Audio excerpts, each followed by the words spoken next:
para sa akin, may proper setting of expectation lang kayo sa relationship. Kasi ako, ang experience ko with us, sobrang mahigpit ka talaga. So, it just so happen, hindi din naman ako masyadong pala sama sa mga kaibigan. Kaya parang advantage siya.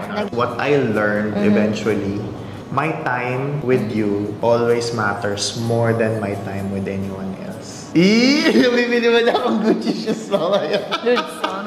Kinilig siya.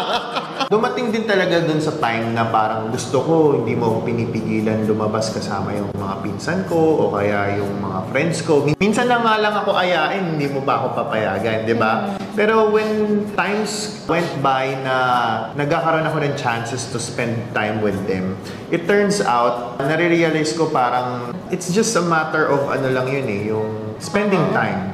But not really yung valuable. Eventually, di ko naman na din sila makakasama.